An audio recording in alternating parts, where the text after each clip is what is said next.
this landscape painting is really simple, very basic. It looks difficult, but it's not. What I did with this class was I took a lot of different ideas from many different teachers that have been around for the past 100 years, and I've condensed them and made them easy peasy, easy to follow. So trust me, you're going to be able to paint trees and a building and the birdies. And look at that snow. This is a good painting to learn shadow and definition in snow. And it's just all around. There's a lot of good things at the university that I learned here on how to do these ideas. So yeah, you're going to have fun and you're definitely going to gain in skill on this one. And thank you so much for patronizing my business. I greatly, truly appreciate it. Thank you so much. These are the supplies that I will be using. A pre-gessoed stretched canvas on a wood frame that has been stapled down.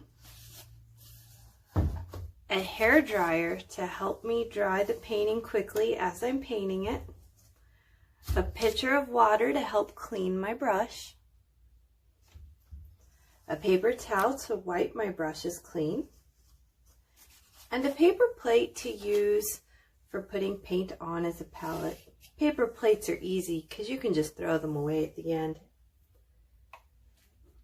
The first thing that I'm going to do is I'm going to work on the background, and then when I'm done with the background, I will go into the foreground. Now, this is a crucial moment of the painting where you should decide, do you want your canvas to be vertical or would you like it to be horizontal? Either way is good. This painting works for both. If you would like to have emphasis on a beautiful tree, I would recommend vertical. If you would like to have more of a forest scene happen, then go horizontal.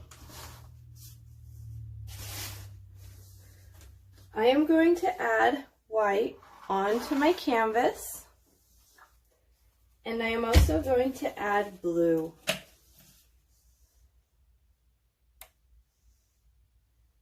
I can add it to my palette if I would like, but I'm going to go ahead and let nature run its course, and I'm going to allow the paint to mix while it is on the canvas.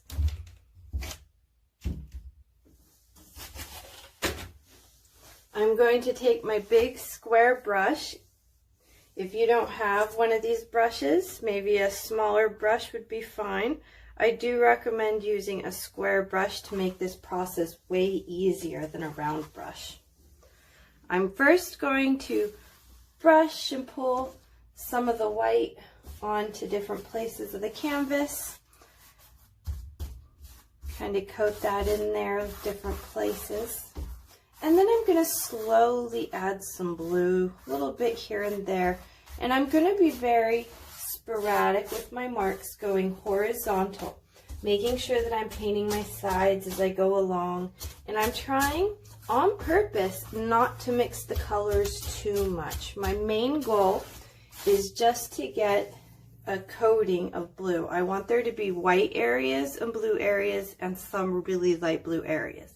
So the less you mix on the canvas, the more awesomer that your background is going to look, and it's going to be very tonal, and it's going to create some clouds. So now that I have the coating, I'm going to go with my brush and do a quick pass, going horizontal, letting it streak. And I'm working from the top, going down. That's cool. I like it, but there's some areas of my canvas that still need paint. So I'm going to go from the bottom of the canvas, and I'm going to do the same thing, working my way up.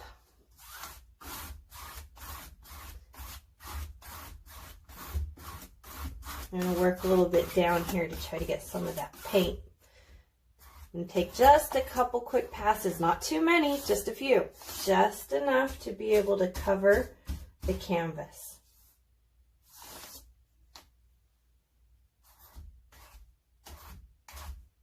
Allowing the streaks to occur makes the sky awesome. The more you pass, the more blendy it's going to get. So keep that in mind. I feel like my background is very beautiful. I like where I'm at now. So I'm going to go ahead and clean my brush. I do not anticipate using this brush again. So go ahead and get a good clean out of it.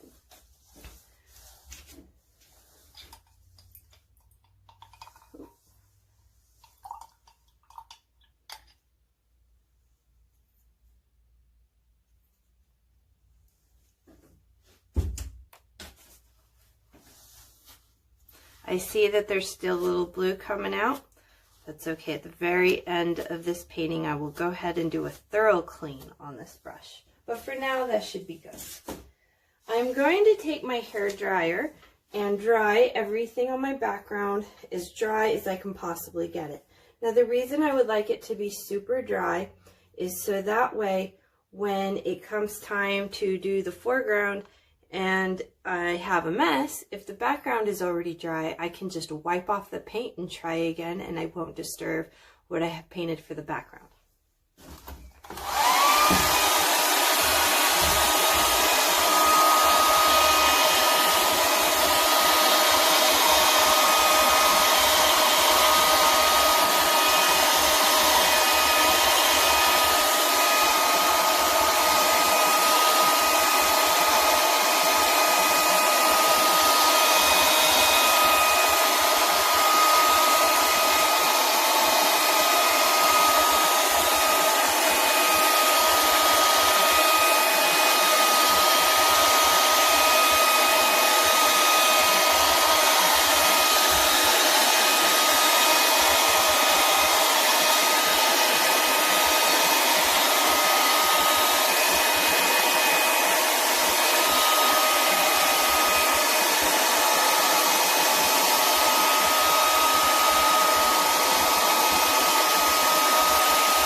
If you don't want to touch your painting to see if it's dry, you will notice that it's dry when it's no longer shiny.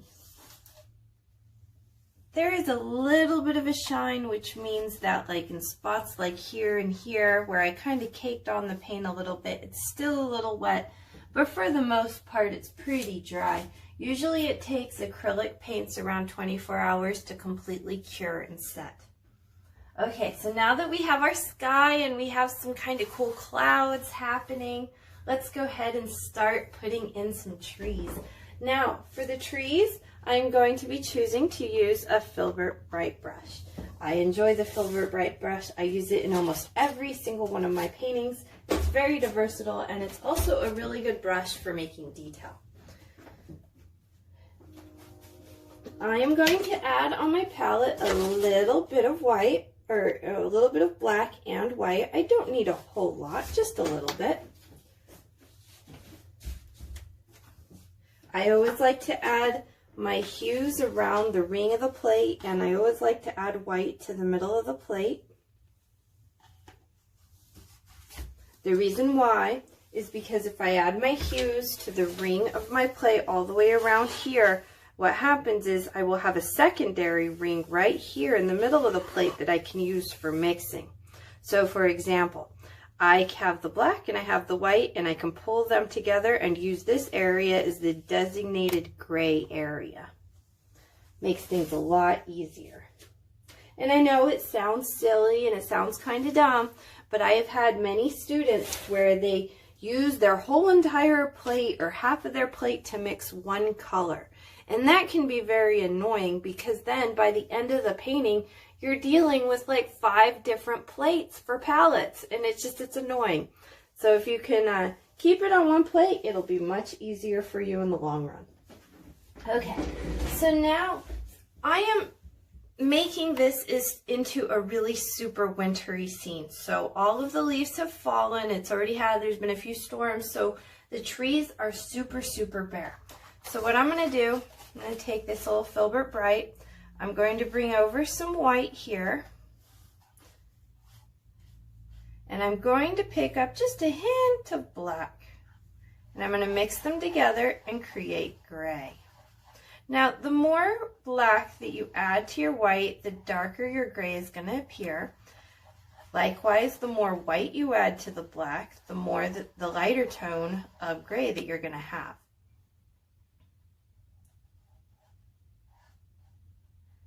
I don't need a whole lot, just enough. Okay, so I'm going to go ahead, since I used that for mixing, I'm going to wipe off some of that extra paint and get my brush to a nice pretty point. I always prefer painting when my brush is always cleaned and pretty before I dip into the paint and then go in the canvas. I like to have those nice pretty points and clean bristles. Now I'm going to go here and dip into the gray. Notice how when I'm doing this, I am not adding a whole lot of paint to my bristles, just at the very end, a little tip. I'm going to be very light and try to make really skinny vertical lines. Now this is going to be the little forest that is behind the cabin. So I'm just going to go here and go straight up, and they can be wavy just a little bit.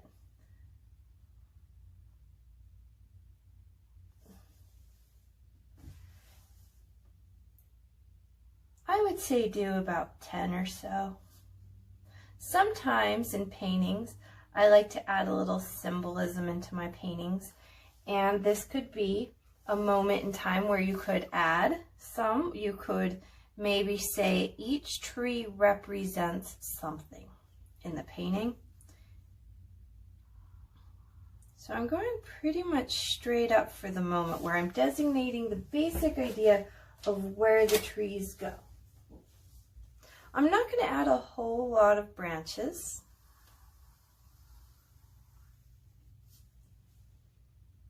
This is supposed to be so that these trees are just off in the distance and there's not a lot of detail. There's a little bit of detail, but not like tons.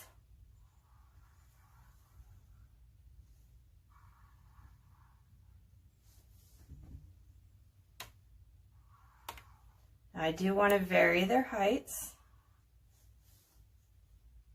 The more you add, the thicker your forest is going to appear to be.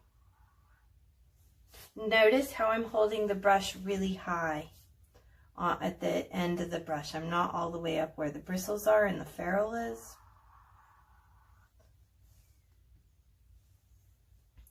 By holding it up high, I feel as though I'm gaining a little bit more control as to abandoning control and allowing the brush to have some little bends and movements as I go along.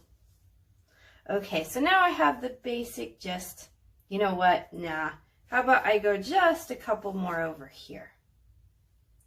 Yeah, just a little bit. Remember to vary their heights, but not too much. One of the hardest things with paintings is being randomly consistent. The more that you're able to do that, the cooler your paintings are going to look. Okay, so now I have a gist. Now I'm going to pick a couple of branches that I feel are big, thick, and strong ones, and I'm going to do some branches coming off of them. I'm pretty much turning them into letter Ys, and I'm letting them crisscross over each other.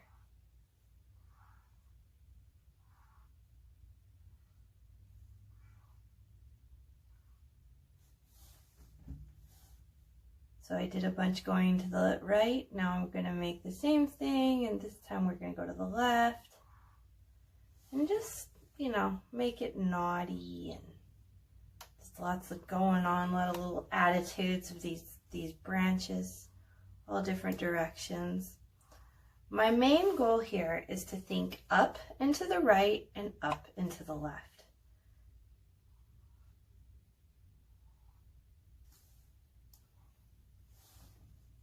Remember to hold your brush up high so that way it'll be easy for you to just kind of make these little bends with the brush, because if you're all the way down here and you're doing this bit, it forces you to have too much control, and we're trying to let this just flow and let little happy accidents happen. And so one way to help that is by holding it up high, the brush.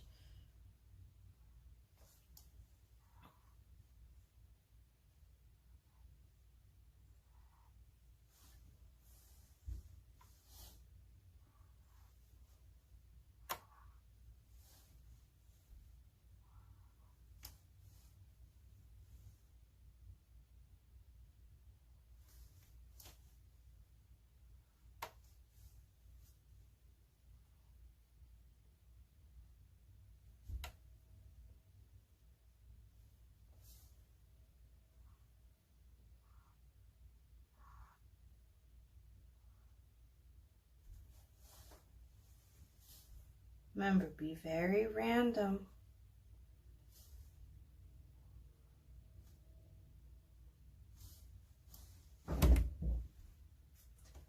The more branches you put, the thicker this forest is going to appear to be.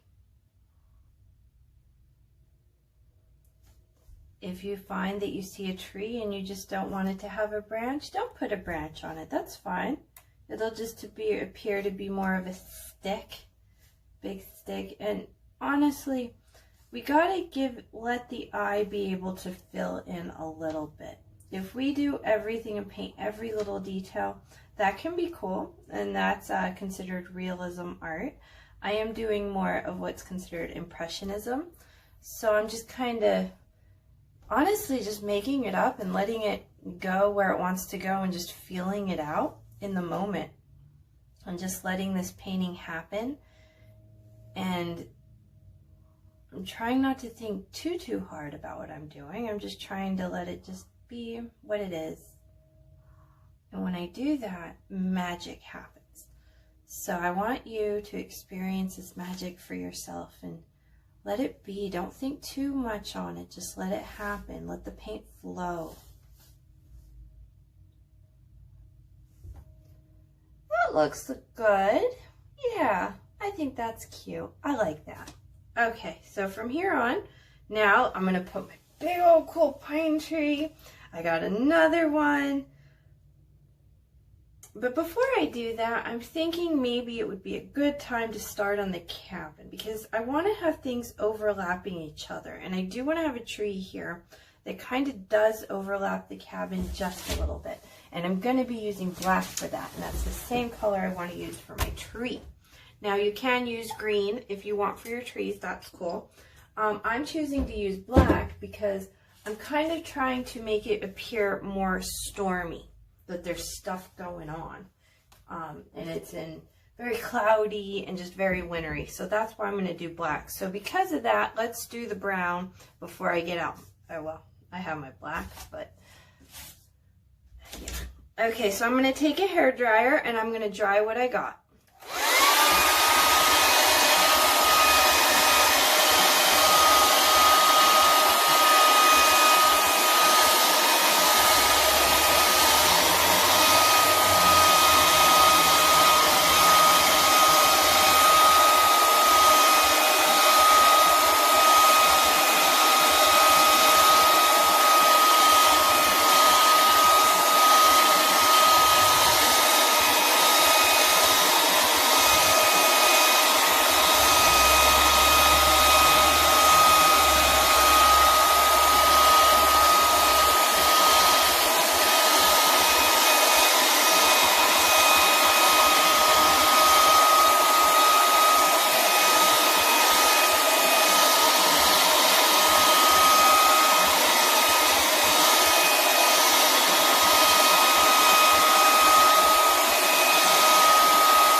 just now noticed that on the camera, the color isn't picking up that well. Maybe this will help. Do you see how I've made a series of letter Ys? And they're not all perfect either. There's bumps and there's all kinds of flaws and problems with these trees. That is what I am going for with this painting. Okay, so now let's go ahead and make our cabin. I am going to add some brown onto my palette. Now, if you don't have brown, you can make brown by mixing red and yellow, make an orange, and then when you have an orange, go ahead and mix a little bit of blue in there, and that's going to make a brown. If you want your brown to be a little bit darker, maybe you could add some purple. You possibly could use black.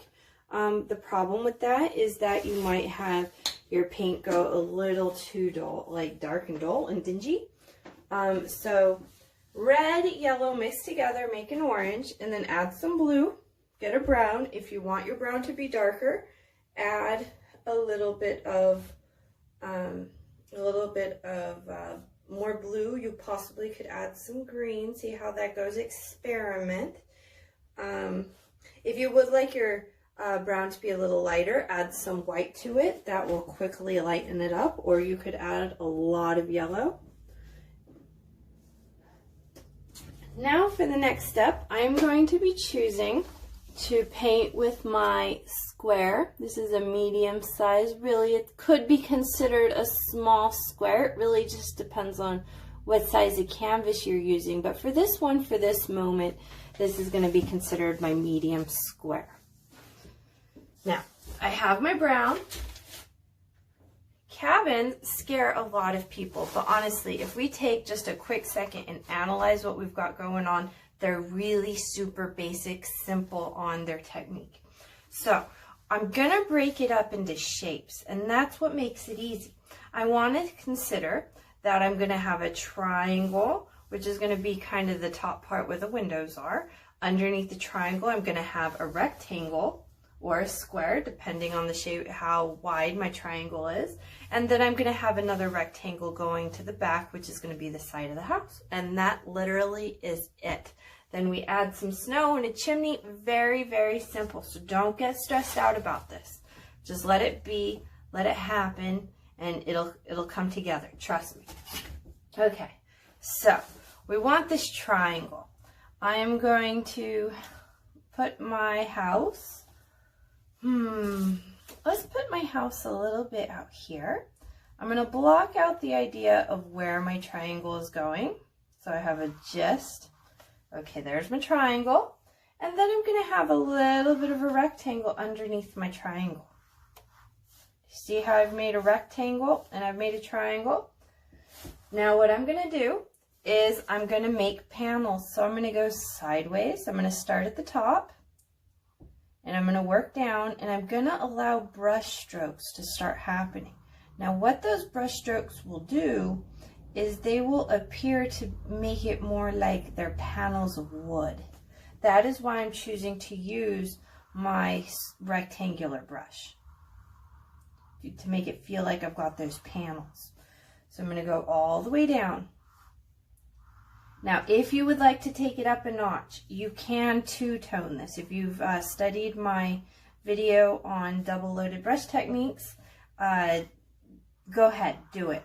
I am going to go ahead and keep my painting simple, but basically I'm just kind of getting colors out of the tube. I'm not mixing a whole lot, and by doing that, it's creating a simpler palette to work with. Not all my students are amazing, awesome students that have been doing it for 20 years. So I do like to keep my things a little bit simple. But if you do want to take it up a notch and make your cabin extra, extra wow, go ahead and do what I just did right here. But as you're doing it, load onto your brush a dark brown on one side and then a light brown on the other side, and then pull it through on each pass, and then clean it. Load it up again with the dark brown on one side, light brown on the other side, and then do a pass. And then clean your brush and continue that all the way down about 10-20 times, however many panels you got. And the paint will blend on the canvas. It'll be totally cool. But for now, I'm just going to leave it very basic and simple. Okay, so now what we're gonna do is we wanna have this cabin appear as though we're kind of seeing it from the corner of the house. So we can see the front, which is, I'm really gonna make the back of the house right here with the windows, and then the side. So I'm gonna make another rectangle. Now, depending on what angle you make these lines at is gonna depend, it's gonna really change your building a lot. So I'm gonna start at the bottom, and I'm gonna just kind of come over and feel it out. Now, typically these cabins tend to be squares. Sometimes they're rectangular in form. So it really just depends on how far you want to go back with yours. I'm going to go back with mine quite far. Got a slight little angle there. I'm going to do it again with another panel. And just work it up. And you see how it almost, they appear as though they're logs. I'm allowing the paint to kind of cake on and roll around, and it's creating these awesome brush strokes, which are making it appear very loggy. That's cool, I like that. It's working. And that's about it for that. We're gonna do a roof. We're gonna have a tree and some snow, and yeah, so I'm gonna leave it at that. Now, I do want to put a chimney, but I'm gonna go ahead and put snow first before I do that. And it's gonna make the painting a lot very layered. And the more that you make your painting and you layer things on top of each other, the more 3D it'll appear, and your painting will just be that much more cooler. So I'm gonna go ahead and do the snow first. But before I do that, I do want to take a quick moment here and dry my canvas so I don't have any accidental bumps of the paint and move around my lines. I recommend you do the same thing at this moment.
Comes the fun part. Let's add some snow to the cabin. Now, if I'm going a little too fast, don't worry. You can always pause the video. No need to rush through anything. Take your time. Okay, so with the snow, I'm going to go ahead and give it some extra little moments here to dry before I put it on the roof. But I'm going to go ahead and add it to the ground. You know what? I might need to... No, I'm going to. It's so easy and tempting to use my big brush, but if I use my small brush, it's going to be way cooler. It's going to give more definition to what I'm painting. So I'm going to add a little bit of blue onto my palette. Don't need a whole lot, but this is why I want to use a small brush even for this large area. I want to be able to say that there are little moundy spaces in the snow. See that? Little bits of moundy areas where there's snow and there's like a little hill. And allowing this blue to kind of be in there is going to help me with some shadows. So I'm going to go ahead and add white, and I really just want it to be marked up a whole bunch with different shades of blues and whites and like very detailed. But as I'm painting, I'm not going to pay a lot of mind and attention to it. I'm just trying to like slap on a bunch of paint, and I'm doing it kind of quick because if I do it quick, what it does is it forces me to just slap it on. And when I slap on the paint, that's when I'm going to start getting all these really cool brush strokes happening and these definitions in the color of the snow itself. And they're just going to kind of happen. If I'm trying to force it and make it happen, then oftentimes I feel as though my paintings don't come out that good. You know, I like to have happy accidents. So that's why I'm going to do it quick, so it makes me think less about it.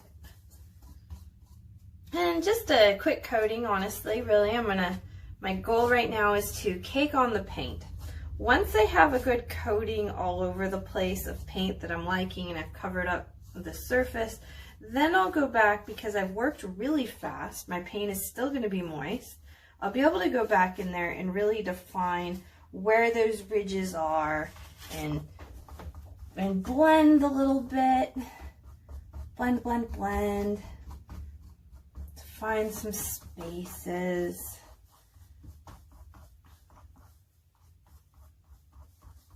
The more brush strokes you put, the better, the more interesting the painting's gonna appear.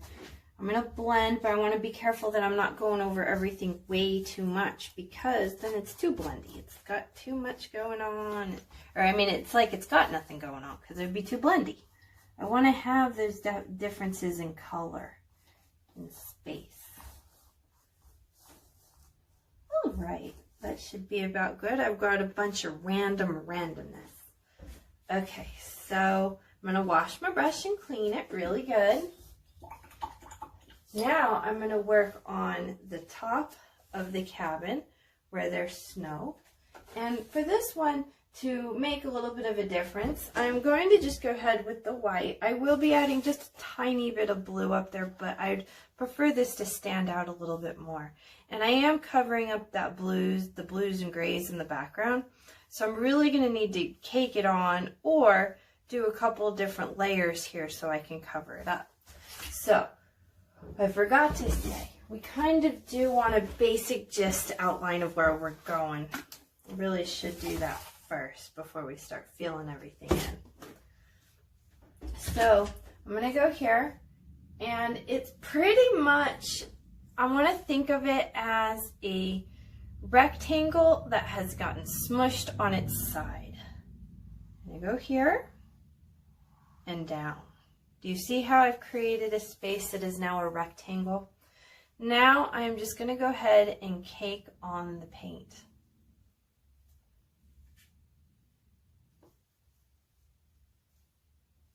I'm allowing brush strokes to happen as they happen.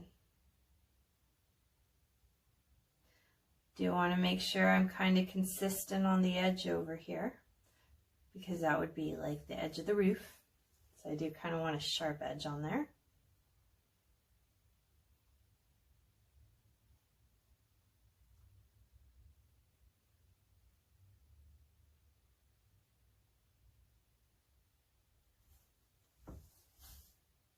Working. I like it. It works. I'm going to go ahead and turn my flat square brush, and I'm going to do this edge right here. This is going to be a little bit of the other side of the roof. So I'm just going to make a straight line. See, what did I tell you? I knew it. You were all scared and stressed out that you couldn't do this. And here I am showing you it can be done. It's very easy. We just need to take a moment. We took a moment and look, there, you got a great cabin. You connect the line up here. The roof can be a little bit bumpy on the top. Actually, technically, it could be bumpy all around. We could just go ahead and stipple away, which could, yeah, let's do that. Stippling, now that I've kind of caked on the paint, I'm stippling here, going up and down, doing little taps. Now, what this is doing is I'm using really thick bodied paint, And because of that, it keeps the ridges quite well when it dries. Not a whole lot. I didn't add any additives to my paint, so it just keeps it a little bit. But this is going to put a lot of texture, especially with that blue background. Now remember how I said I wanted to add some blue? Well, right now, because I painted over the white, I can see now that I'm stippling, some of that blue is showing through. So I don't need to go ahead and add any blue to it, because I'm already seeing that blue come around. Stipple, stipple, stipple. Tap, tap, tap. I like that. That's good. Now, when you're happy with your roof, go ahead and stop. Don't overdo it. I notice for myself, I usually overdo these things.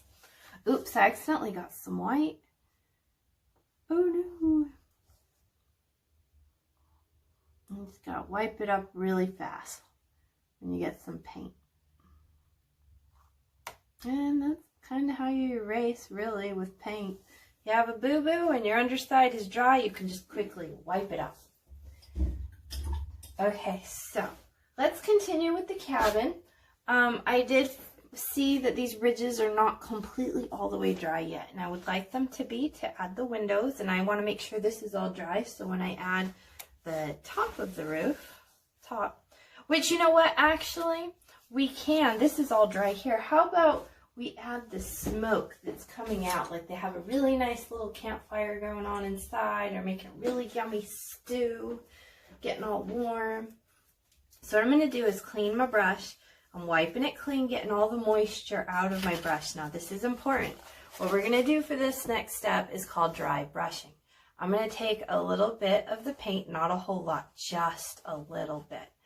And it's called dry brushing because it's really hardly any pigment and it's very dry. The paint is pretty dry because I hardly put any of it.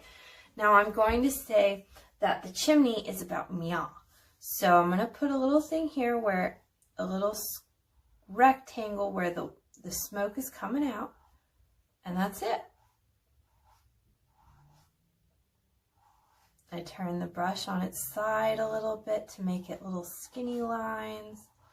And I'm just kind of pulling it and dry brushing and pulling out.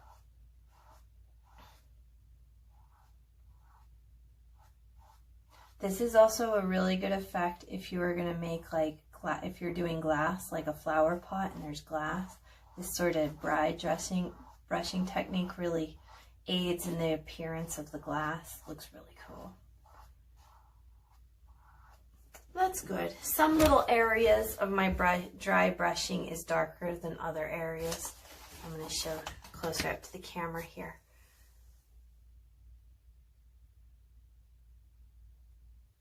Okay, so now that we have that, let's go ahead and dry all of this paint as much as we can.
I still see a whole bunch of shiny areas, but I think for the most part we can start.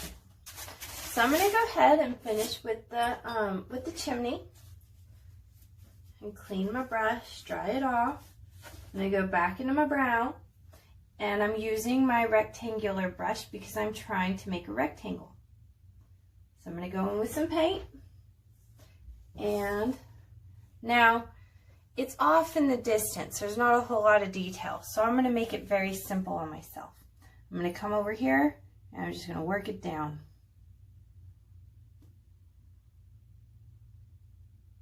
And that's it.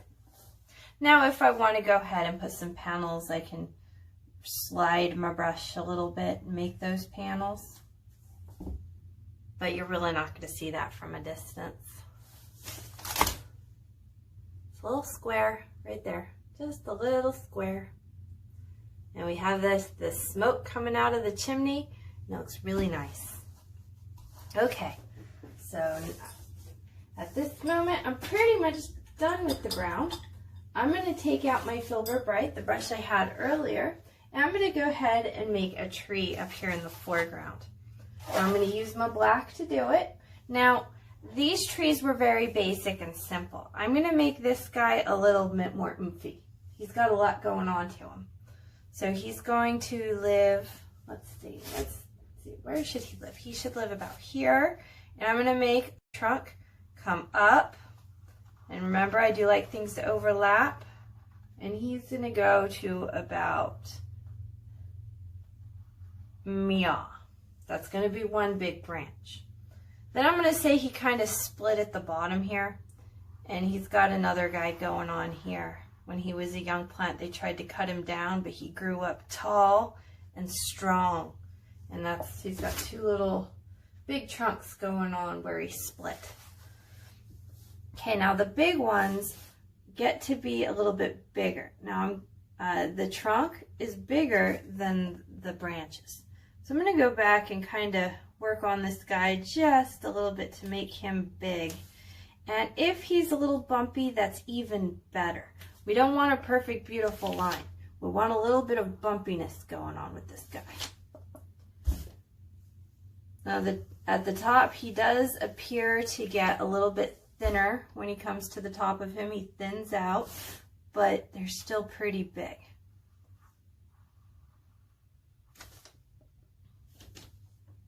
I do like a tree that overlaps. Overlapping on trees make them look a little bit more 3D. All right, so I made that pretty thick. So now I can come out with some other little branches. Remember how I said make the letter Y? That's what I'm doing here. I'm making letter Ys.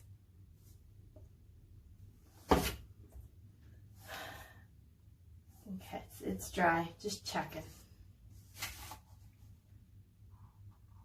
And just kind of fill it out wherever you feel that you should make a branch. Let it be its own little, what it is. Just think up and out. Up and to the right, up and to the left. Some go up and out further to the right than others do. Some stay closer to their branches. I'm going to wrap mine so it kind of comes around the canvas. I always do like paintings that are kind of around the canvas. I think that's a cool look.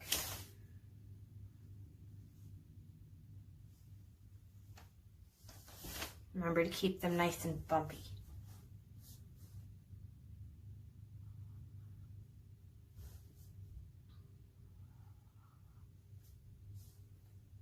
I kind of think of it as, okay, branch, veer to the right, go up again, veer to the left, go up again, veer to the right, go up again, veer to the left, go straight up.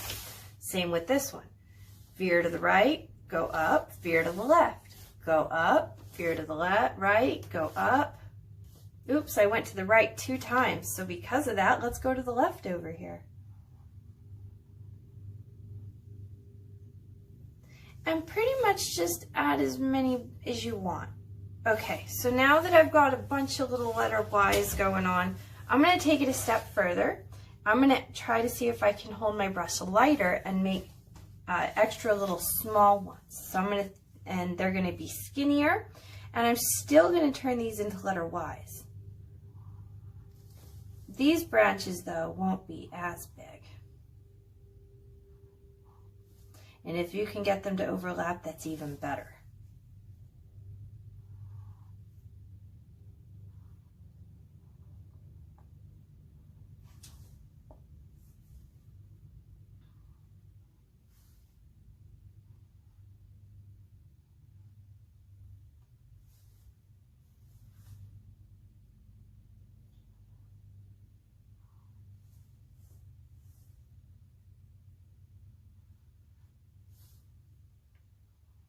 Think right, left, right, left.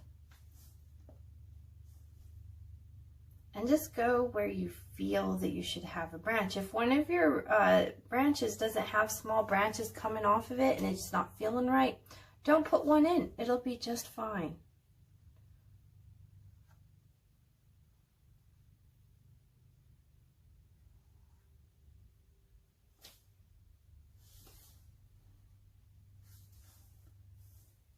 The more branches you put, the thicker your tree is going to appear, the healthier, more vibrant.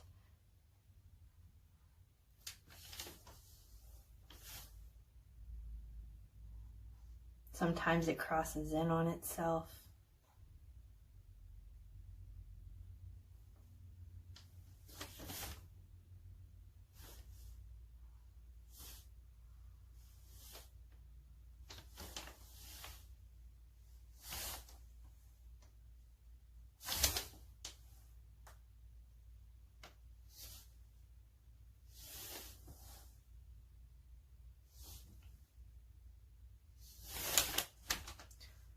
I like it. It's coming out pretty good. I like my little tree. He's a cool one. So when you have a tree that you're happy with and you like, just let it be, let it dry. And show you a close-up over here what I got going on. Now do you notice how as I'm building on this tree, I'm adding more details, and the more details I add into the painting, the more 3D, the more awesomer and realistic this painting is becoming. So try to add a ton of details. Okay, so now for the really fun part. Let's do a Christmas tree. Now, I am going to use a fan brush. It's called a fan brush because look, all the bristles, they fan out. Do you see that? How they all kind of fan out? They're skinny and then they're all flat. Okay, so I'm going to use that. If you don't have a fan brush, don't worry. You can do this exact same thing using your rectangular square brush. It does pretty much, honestly, really the same thing. Okay, so now we're going to go, and I'm going to start, I probably most likely will do this with 2 brushes. So I'm going to go in, and I'm choosing to go with black because I do want it to be a dark and stormy night. So I'm going to add just a little bit. Now notice how when I added onto the brush, I still left paint. Or I mean, I didn't fill the whole entire brush with paint. I just added it to the tip. And by adding it to the tip only, I'm going to have more control over this. So I'm going to go into the bottom. And I do like this little blue area that I have right here. So I'm going to kind of keep the integrity of that. And I'm going to do little swooshes. It's going to be the bottom of my tree. Now I'm going to come up here and go diagonally and figure out, okay, how tall do I want my tree? Now in my sky, I have this little white area happening with a cool cloud that I would like to keep that. So I'm just going to come over here and just go to Mia and leave it there. And that's how tall my tree is going to be.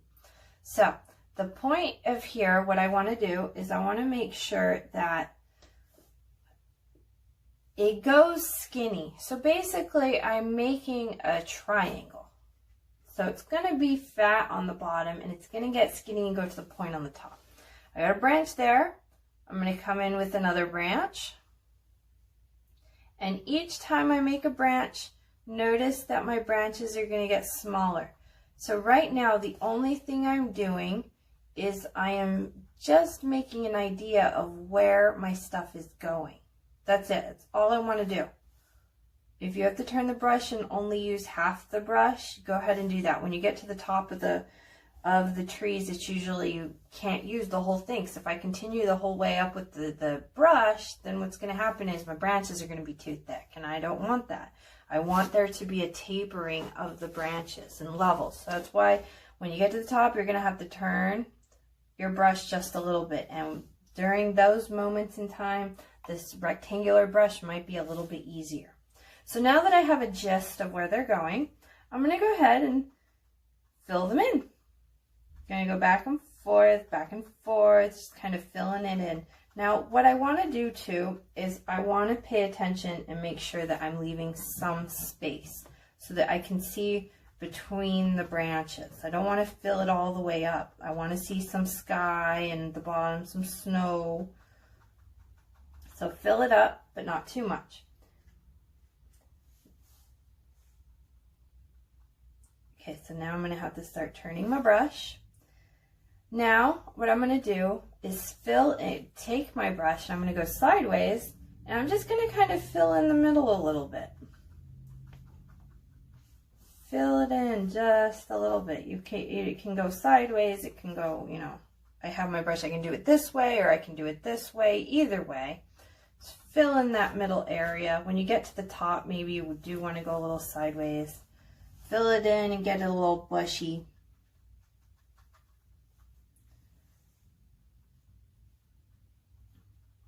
Because the reason why is we want there to appear as though there are,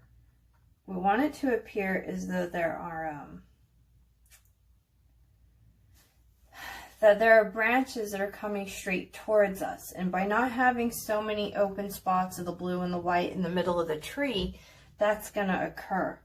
Our eyes are going to fill it in and be like, oh yeah, okay, so like there's branches there. That's why I can't see all the way through the tree in the middle, whereas on the sides of the tree, I can kind of see areas.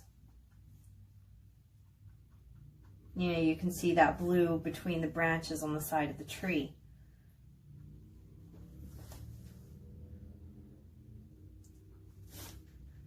Now I'm going to go ahead and with this guy, I'm going to go in at the top and fill it in just a little bit to get some of those branches coming out.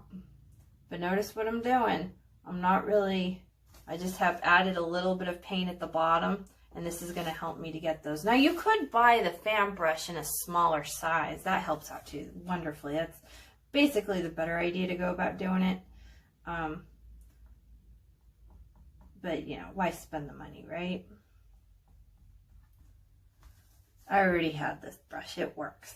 Okay, so now we're gonna add some awesome cool snow onto the tree. But before we do that, I recommend that we let it dry, because that way we're not gonna end up with gray tones by the paint mixing on the canvas with the black and the white. So go ahead, get your handy dandy hair dryer out and dry your tree as much as you can.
how there's snow everywhere, but there's no snow on the trees? That just doesn't seem weird. I mean, right, does it? It seems a little weird that why would there be snow on the ground and not on the trees? So how we're going to fix that is we're going to add snow. Now we have the white on our palette, so if you don't have fresh, clear, clean white, I recommend getting some new white. Make sure you wash your brush. I will be choosing to use the fan brush again. I cleaned it, I wiped it, and notice how all the bristles, sometimes if all of them are stuck together, go ahead and take your finger and go like this and separate them a couple of times, and then see how they get nice and separated. That's really going to make a lot of pretty little marks because they're all separated. Okay, so now I'm going to dip it into my paint. I'm not really going to brush it or anything because I do want these areas to be like separated. I did see it kind of clumped up a little bit, so maybe I could wipe it, but I really want to keep them so they're not together. I'll use my finger and separate them. So now look at my brush, all separated with nice pretty little bits of white. Make sure you don't add too much brush onto your paint onto your brush. You just want it on the tips. So now I'm just going to pick a branch, and kind of like at the top of where that branch is, I'm going to come over and add little swooshes where I'm pushing the brush downwards. I'm trying to really identify where would there be a branch. Wherever there would be a branch, which I'm trying to, you know, like go sideways, but still kind of being sporadic in the middle there. Because remember, we want those branches to appear that they're shooting out straight towards us. So I don't want just random straight all the way lines. I want some randomness in there as well. The more random you make it, remember how I said earlier, being cohesively random. It's really what we're trying to do. Let's add a little bit of white. Now remember, when we get to the top, we're going to have to go sideways. I'm going to see if I can just tough it out without having to use the other brush, and I probably won't be able to. Little dot. Oh no, I added too much. Can go back and maybe do a second round if you want to fill it in. The more little swooshes you get, the more snow covered your tree will become.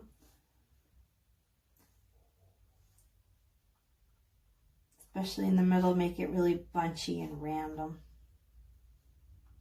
We don't want straight lines going all the way horizontal. I like that. That's looking good. Yeah. So here is what the tree looks like when it's finished. Now doesn't that look awesome and cool? How simple and easy is that? Don't stress over it, just let it happen. And then you're going to have an awesomely cool random tree that has a lot of little things going on with it.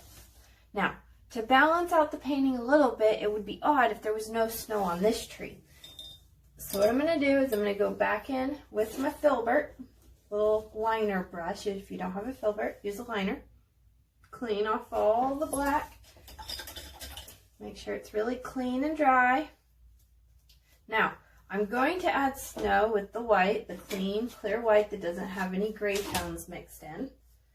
And I'm going to be very sparing with the paint. So I'm going to add the white, and I'm going to add it to the top. Oops, I got some water. I don't like it when I have water on my brush, and if it drips down into the canvas, I don't like that look. Okay, so I'm going to add it to the tops.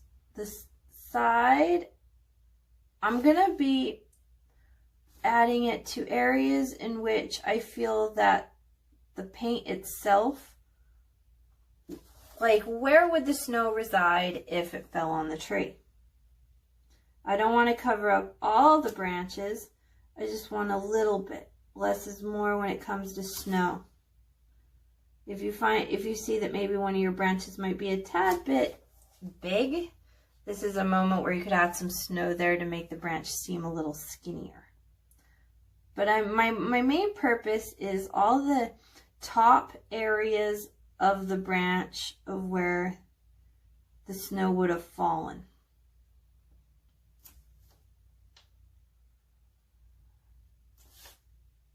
Like right here, the crest. So like, so the top areas of the branch, or in this case, the little crevice where the branch kind of like right here, where it just kind of, it can sit in a little crevice. Like, so there would definitely be some here sitting in this little crevice right here.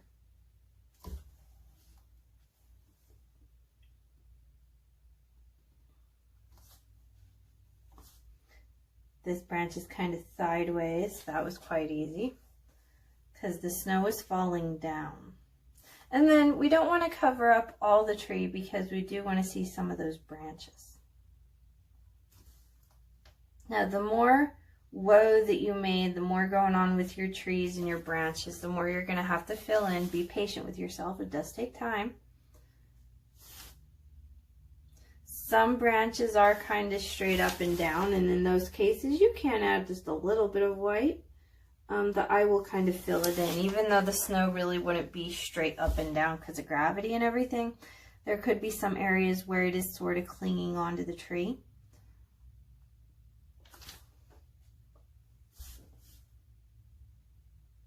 Remember, if your branch kind of comes like a little bit in front of another branch, it keep going with the white, and it'll really highlight that branch, and that branch will stand out a lot. And you'll really be able to see where it's coming. You'll be able to see the area where it's coming across in front of the other branch.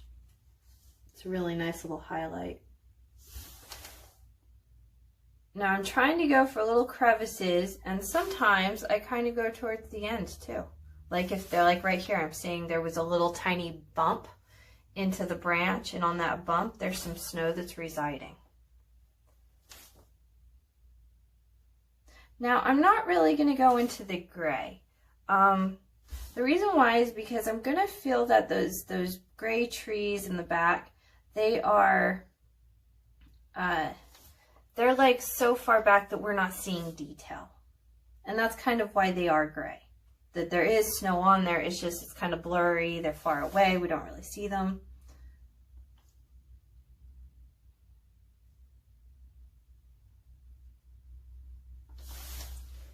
Doesn't that look beautiful?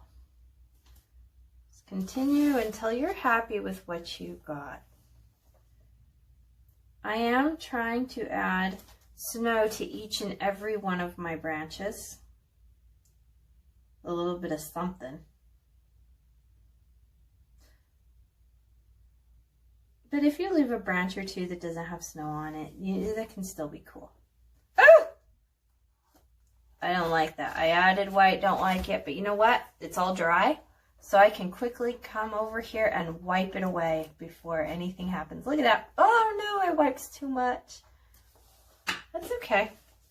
The background is thoroughly dry, so I can come here and just wipe it away. Now, be careful that you're not wiping and scraping too hard when you're wiping up paint, because then you can wipe away the paint underneath. But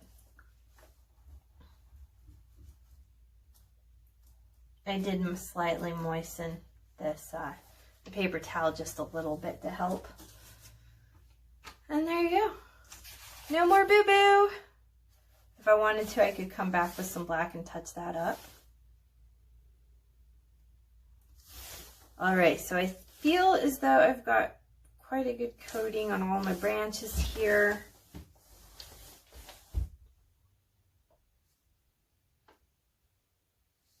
Okay, so now I'm going to go for the trunk a little bit. So on the trunk, I'm going to kind of think one side over the other. And I'm just going to, like if there was rivety areas within the tree itself. And see how I went down the trunk with some lines. Could either be the right or the left, depending which one is more facing up, that where it would be more realistic that the snow would fall. And I like it. I think, yep. I think that's a good place to stop. Yeah. Honestly, I could be doing this for a million years, but sometimes there's a moment that comes that just, that's where it's meant to be, and it just looks great. Right there, maybe I added too much. I could come back in with some black. I might need to make sure that I wipe off all of my white first so I don't get gray, and I can go back and define that branch. Maybe I could go back over here where I have my little boo-boo and define it with that black a little bit more. So, yeah, just let it dry and then go back over and paint it. Okay, so now that I have that, I have both my trees and they've got snow on them. They're looking really great. Let's go ahead. We can add some grass and some windows. I think that'll be really nice. Okay, so I'm going to add grass, and I'm going to use brown. Like, it's all dead and it's dyed, but it was really like, it's kind of like a little grassy, nooky field type area, long, thin, thick grass, but it's going to be very sparse. So I'm going to go in with the brown that I originally had, and I'm going to say to myself, where are my little bumps happening? Because the grass is really going to help define the building a lot, and like the terrain, and like where is everything going. So I'm going to say that the grass is kind of more in those dark areas. Like the white, there's fluffy snow, but yet these areas here that are a little brown, I'm going to make swooshes, and each little swoosh goes up, and I'm going to make them really skinny.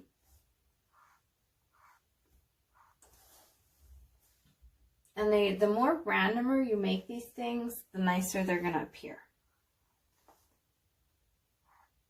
So they kind of veer off to the right, to the left. Sometimes there's just only one little blade right by himself. Sometimes they're grouped together. So there's one little dark area. I'm going to come over here and add another one. So they're going to come, some can go straight up, some can go to veer to the right, some to the left.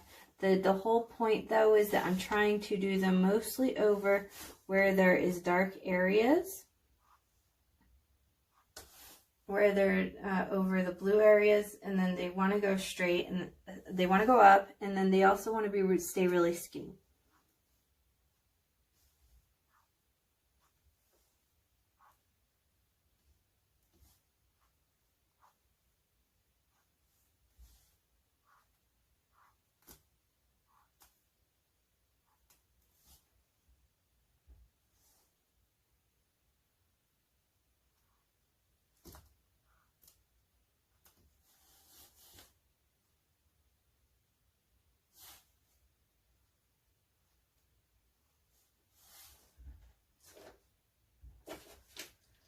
So I'm just going to be very sparing. I'm going to put a couple here at the base of the tree just because, like when he was with his lawnmower over here, he didn't really get these ones. They kind of grew pretty long.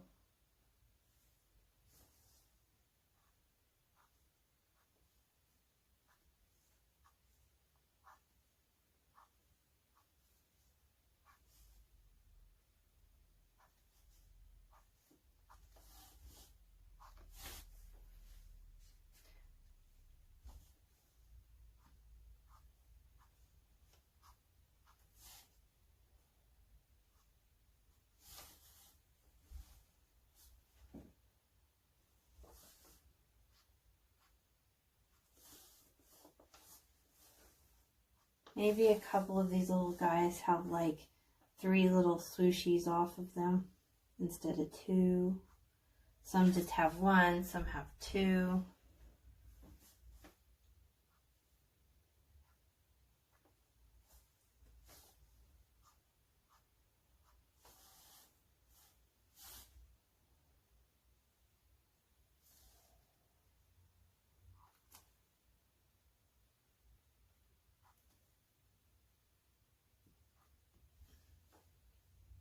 Okay, so that's cool, but I'm thinking we can make this a little bit more 3D and have a little bit more going on with it. So what I'm going to do is I'm going to go in the black, I'm going to do the same thing, and make swooshes. And this is just going to really give some depth. Adding those little swooshes going to make it a little bit more 3D, a little shadowy.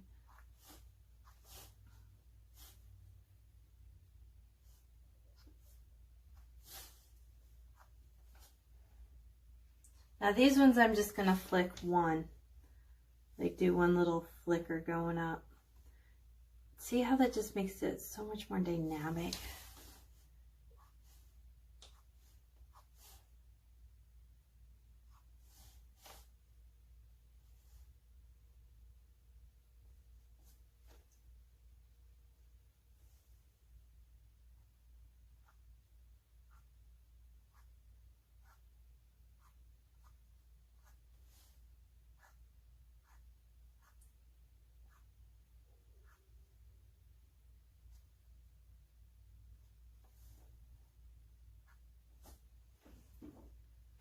Making sure all my little bunches have just a couple, one or two swooshes.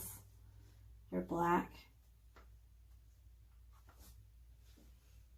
There we go, that's lovely. Okay, so now I think we should do a window.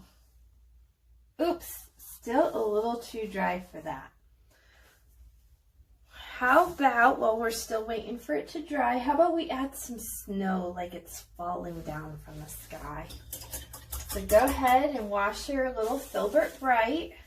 Now, if you're using a liner brush, I recommend switching into a small round brush. Or, you know what, actually, let's just use the bottom part of our brush. So see how I have right here, I have the bristles. And on this side of the brush is just the other side that's a hardwood side. So I'm going to still be mindful that you're using clean white.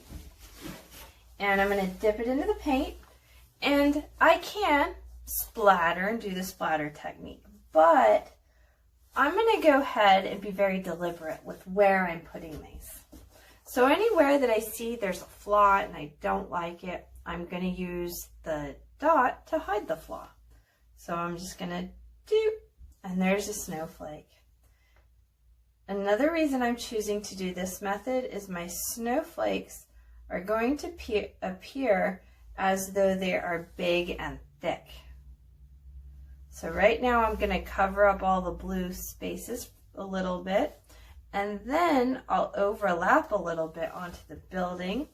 We could overlap onto the chimney right there. Maybe into the trees, hiding little flaws and imperfections of the trees that I don't like.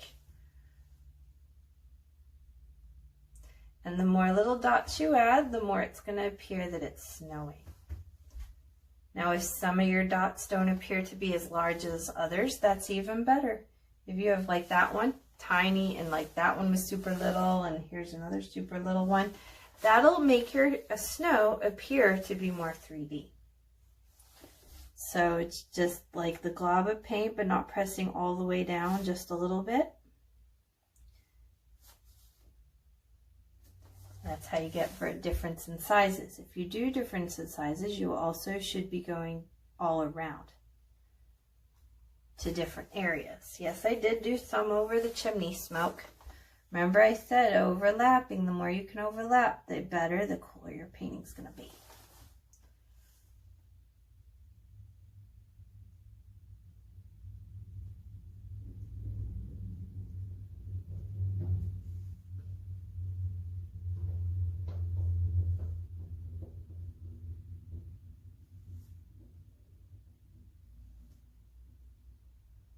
And have fun with it.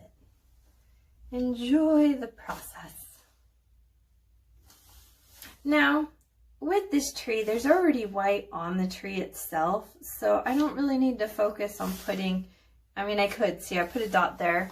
It's not going to stand out. There's already so much white on the tree that, you know, somebody has to really be staring at the painting to see it. So I'm not going to focus on trying to put it on top of the tree.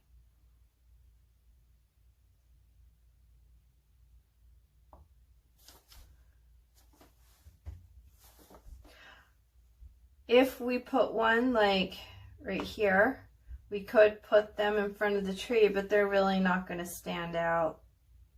They won't stand out at all, but it'll be a little globby area.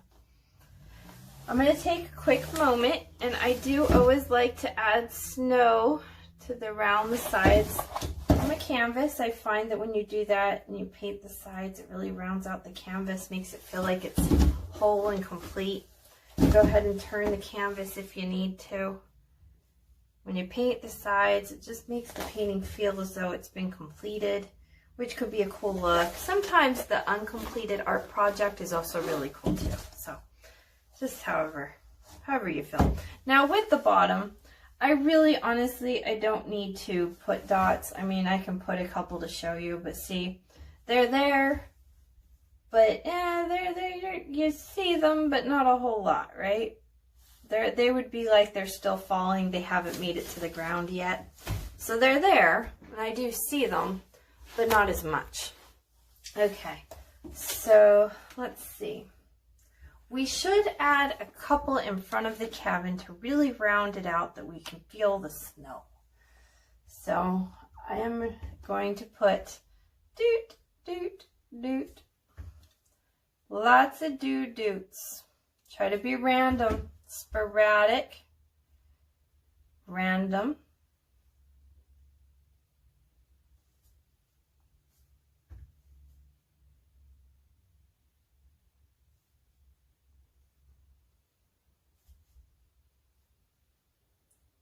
There. I think that's good. I feel like I have a general big coating of snow, a random chaos. Yes, I like it. So I'm going to go ahead, take a quick moment and dry my painting, and then I'm going to add some windows. Now, if you wanted to, you totally could add a bird, which maybe we could do that. I mean, my original plan was not to add a bird, but I feel like if we did, it would give some kind of a life to the painting.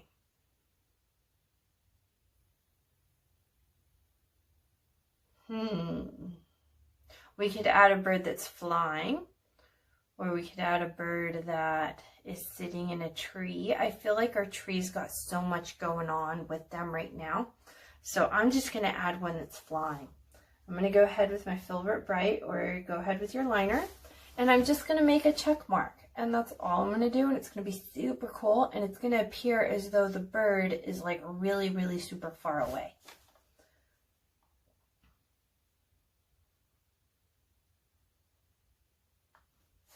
There, that's all I do. And of course, I always like to have a buddy. He's got a little buddy with him, and if I put a little buddy, the buddy is a little bit smaller. And what that'll do is it will trick the eye to think that one bird is closer than the other. Yeah, I like that. And I have black here, I have black here, and I have black there. So it almost makes like a triangle. So it's going to really move the eye around the canvas a lot.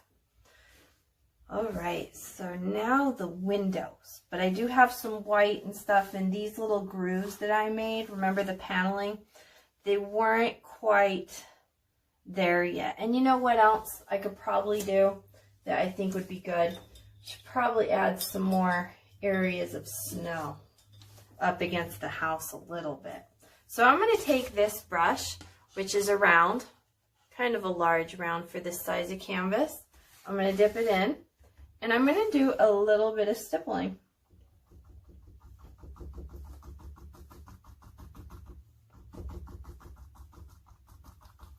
And notice how I'm going waving up and down, making little bumps and areas.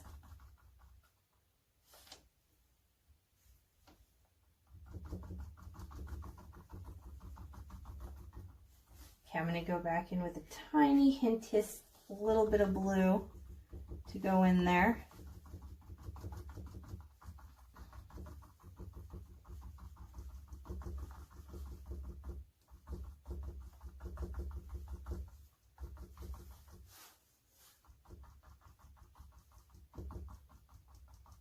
See how that layering effect, how nice it is? It's really nice to layer paintings. The more you layer them, the cooler they look. Feel like maybe I had a little too much blue there and go back in with some more white and layer more white on top of the blue. That really just, like the cabin's all really in there.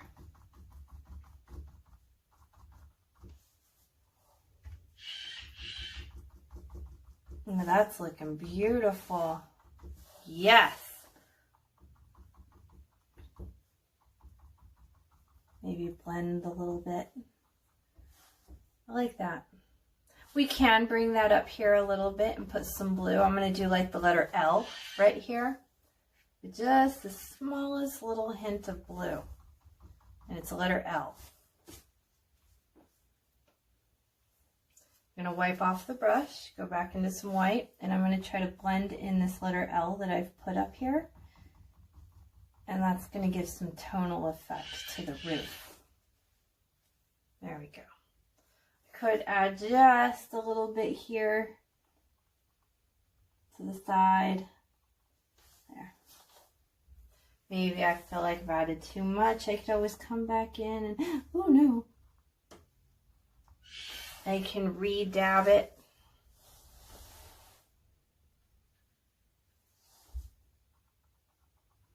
Blend it into some lighter blues. There we go. That's lovely. I like that. Yep. Okay, so I'm going to quickly dry this and then we're going to work on the windows.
Windows, there's a fire over here on this side of the cabin, but yet it's a really nice fire and I can still see the glow.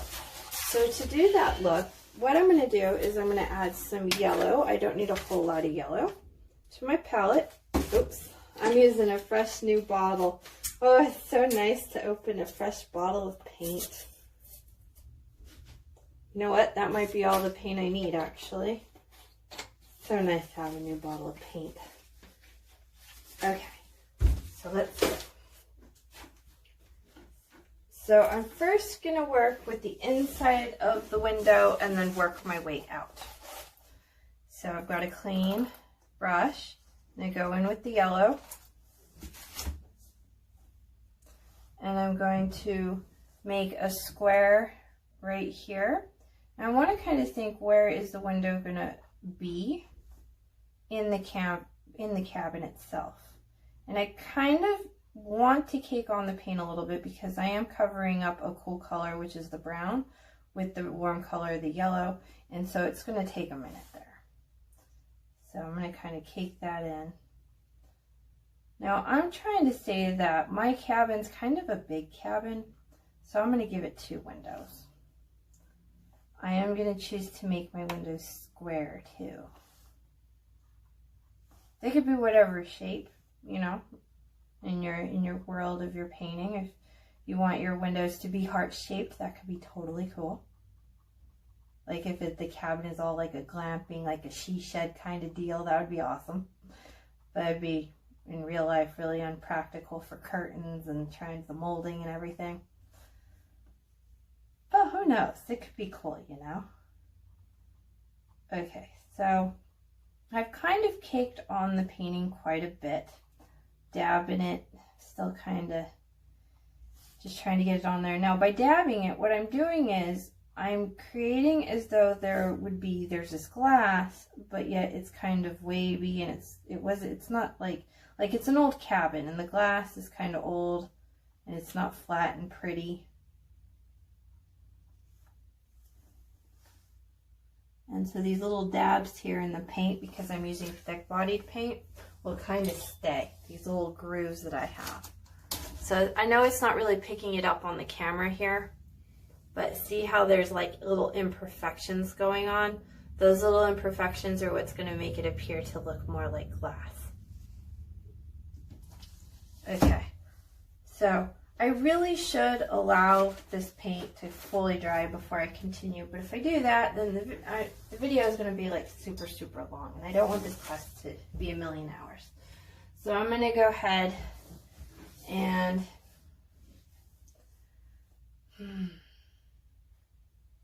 you can, if you allow it to dry, and then you do little squares with the brown here, like they're window panes, you can do that. I don't think I'm going to do that for mine. I'm not feeling it for this one. But what I am going to do is I'm going to do the outside. So I'm going to come in here with some brown, and I'm going to go all the way around the edge of the window. And when I do that, what it's going to appear, it's going to make the window frame itself. We're going to see that occur. And then when I have the window frame, then I'm going to add snow at the top, and it's going to be super cute. Because remember, also with beginner painters, I've seen this before in galleries and stuff, where I've seen that they've done, like, if you're going to have paint, if you're going to have snow, it's kind of got to be a little bit of everywhere and make sense that there would be snow. Unless you're painting a scene where it was like super windy and there's maybe an overpass, or there's something that is preventing the snow from laying where it needs to be. But right now with this scene, because we're outside in the middle of nowhere, it really wouldn't make sense that there would be an area where there wouldn't be snow. So it's all got to kind of have a reason and a purpose to be where it's at.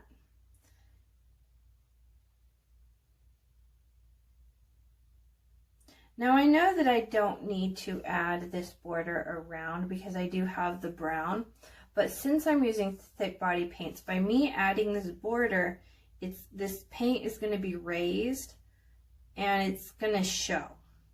And I have a little darker area because I'm adding pigment at 2 layers on itself. So like, it'll really show up that there is an extra piece of little wood that's right there.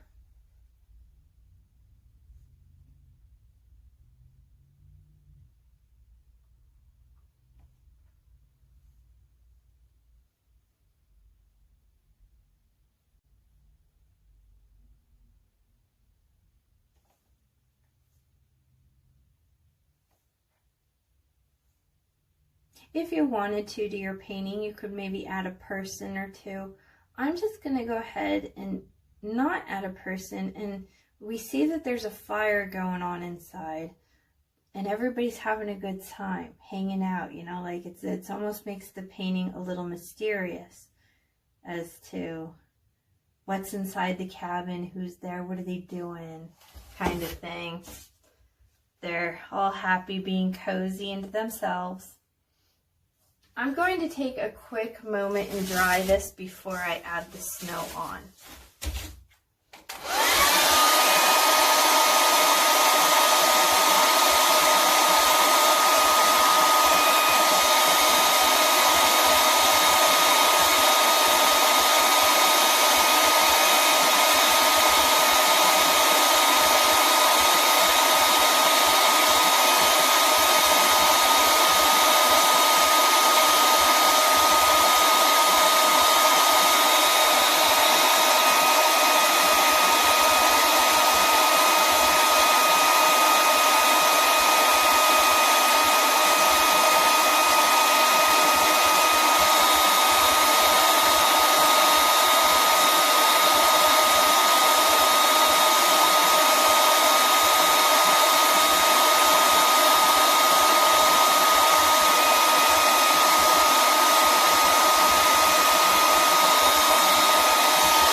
right.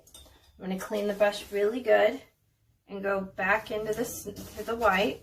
And I'm only going to add a layer on the very top. And remember to keep it a little bit bumpy.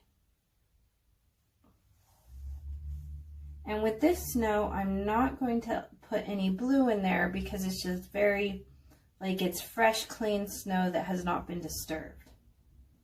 So there's no little dents or anything in the snow. So no reason to have any shadows.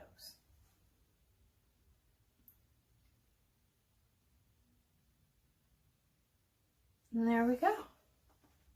You could add some snow on the bottom if you wanted to, the windowsill.